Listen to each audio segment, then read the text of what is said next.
Hey guys, welcome to Made It. So in today's video, we'll be talking about some basic steps of IV cannulation.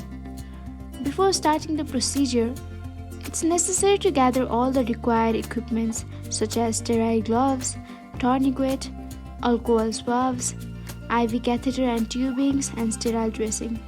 As you can see in this video, the patient's arm is positioned in such a way to make the veins accessible.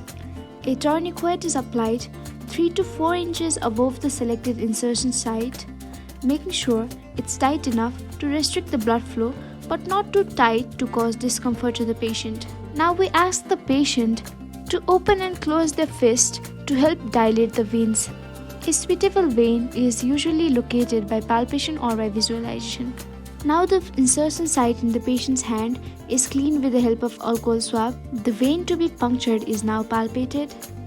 The packet containing the catheter is now opened up and held with the dominant or the right hand. The tissue at the insertion site is pulled taut, and now the catheter is inserted inside the vein at an angle of 10 to 30 degrees with the bevel facing up. Once the catheter is in the vein, it's advanced gently and the needle is removed.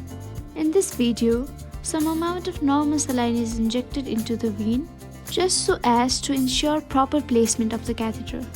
The tourniquet is released and the catheter is secured in place with a sterile tape.